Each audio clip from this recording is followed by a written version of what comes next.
안녕하세요. 박열원장의 치아교정TV 박열원장입니다. 오늘은 돌출입 교정에 대한 말씀 드리겠습니다. 돌출입 증상을 가지신 분들이 많으시고 또 교정 생각 중이신 분들도 많으신데요. 그래서 관심들도 많으시고 또 궁금해 하시는 부분들도 많으십니다. 그런데 여러분, 돌출입에도 여러 가지 종류가 있고 그 종류마다 교정 방법이 조금씩 다르다는 사실 들어보셨나요? 오늘은 그 부분에 대해서 자세히 말씀드리겠습니다. 일반적으로 돌출입 증상을 보면 남들처럼 편하게 입을 다물지 못하고요. 입을 다물 때 힘을 줘야 다물어지는 그런 증상을 얘기합니다. 그래서 입 모양이 부담스럽고 또 화나 보이기도 한다고 하는데요. 예를 들자면 우리가 여행용 가방에 짐을 쌀 때 짐을 많이 넣게 되면 지퍼를 닫을 때 그 지퍼 부분의 모양이 볼록해 보이고 이쁘지가 않죠. 이와 같은 원리로 보시면 되겠습니다. 그럴 때 여러분은 어떻게 하시나요? 꼭 필요하지 않은 짐을 몇 개 빼고 다시 지퍼를 닫습니다. 그러면 지퍼가 자연스럽게 닫히고 가방의 모양도 편안해 보입니다. 돌출입의 교정 방법도 마찬가지입니다. 위 아래 작은 어금니 4개를 발치하고요.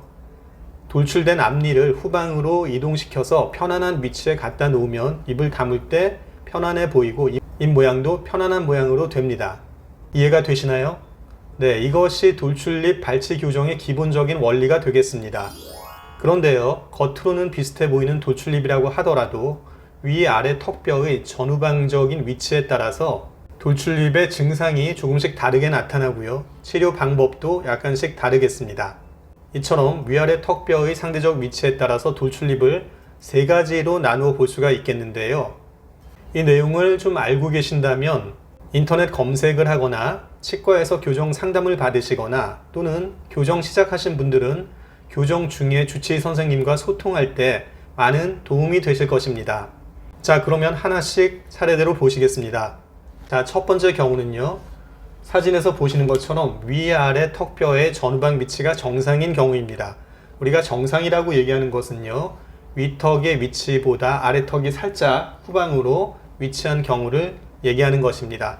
이러한 턱뼈의 상태에서 앞니가 돌출되어 있는 경우를 첫 번째 경우라고 생각하시면 되겠습니다.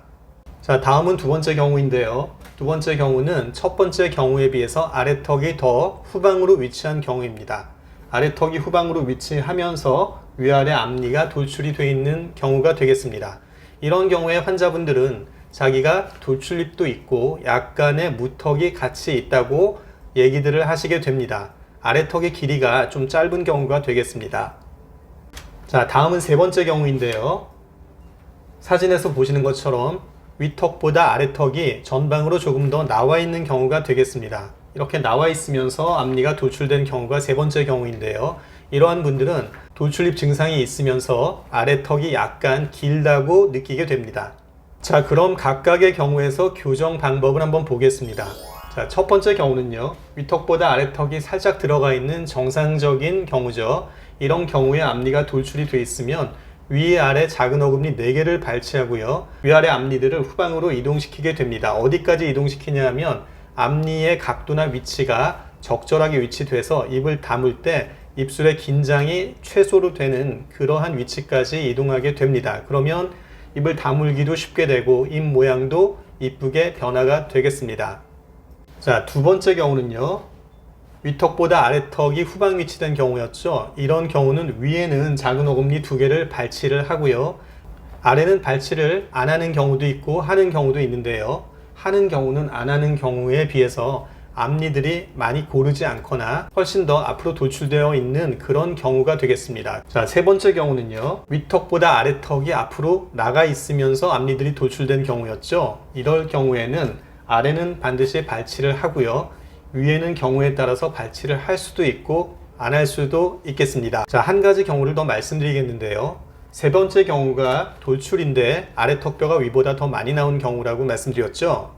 그런데 아래턱이 나온 정도가 특히 더 심한 경우가 되겠습니다. 아래턱이 심하게 많이 나와 있으면서 위아래 앞니가 돌출이 되어 있는 경우도 역시 돌출입이라고 교정을 하러 오시는 분들이 계신데 이런 경우에는 우리가 좀 더 신중을 기하고 유의를 해야 합니다. 왜냐하면 위아래 발치를 하고 돌출입을 개선하는 과정에서 돌출입은 조금 개선이 될 수 있지만 아래턱이 길어 보이는 게 더 부각이 돼 보일 수가 있습니다. 그렇게 되면 오히려 심리적으로 마이너스가 될 수 있기 때문에 이런 경우에는 의사와 좀 더 깊고 면밀하게 상담을 한 다음에 신중하게 치료 여부를 결정해야 하겠습니다. 자, 그러면 각각의 경우에서 교정 전후에 어떤 변화가 있는지 한번 보겠습니다. 자, 첫 번째 경우에는 교정 전후에 돌출된 입이 개선이 되었고요. 입 모양도 아주 편하게 그리고 이쁘게 되었습니다. 이 세 가지 경우 중에 교정의 난이도는 가장 평이하다고 볼 수 있겠습니다. 두 번째 경우도 돌출입이 개선이 되었는데요. 두 번째 경우는 윗턱보다 아래턱이 뒤로 들어가 있어서 무턱의 증상이 같이 있었던 경우죠. 네, 그럴 때는 돌출입도 개선이 되고 아래 턱 끝선도 살아나는 이런 개선 효과가 있었습니다. 자, 세 번째 경우는요. 아래 턱이 조금 긴 경우였는데요. 돌출입이 개선이 되었고 아래 턱 끝이 교정 후에 심미적으로 악화가 된 그런 부분은 없었습니다. 그래서 입 모양이 좋게 되었고요.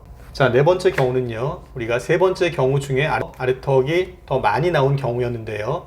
다행히도 교정 후에는 인매가 좋게 되고 아래 턱도 부각되지 않게 교정이 잘 되었습니다. 하지만 아까도 말씀드렸다시피 이렇게 네 번째 경우처럼 돌출이 있는데 아래턱 길이가 좀 긴 분들은 그래도 잘 유의해서 교정을 결정하셔야 하겠습니다. 이와 같이 네 번째 경우에서는 아래턱 길이가 있기 때문에 목표하는 돌출입 개선량을 조금 작게 하고 대신 아래턱이 덜 부각돼 보이도록 그렇게 치료 계획을 잡는 것도 방법이 될 수 있겠습니다. 자, 이상으로 오늘은 겉으로는 비슷해 보이는 돌출입이라고 할지라도 위아래 턱뼈의 전후방 위치에 따라서 세 가지로 나눠볼 수 있다는 말씀 드렸고 각각에 대해서 증상이나 치료 방법의 차이에 대해서 말씀드렸습니다. 그리고 특히 아래턱이 길면서 돌출입 증상이 있는 분들은 발치 교정을 할 때 심사숙고해서 잘 결정해야 한다는 말씀도 드렸습니다. 어떠신가요? 오늘 제 말씀이 돌출입 교정을 생각하고 계신 분들 교정 결정에 도움이 되셨으면 좋겠고요. 또 교정을 진행하시는 분들은 교정 선생님과의 소통에 도움이 되셨으면 좋겠습니다. 이상 박열원장의 치아교정TV 박열원장이었고요. 저는 다음 시간에 다시 뵙겠습니다. 고맙습니다.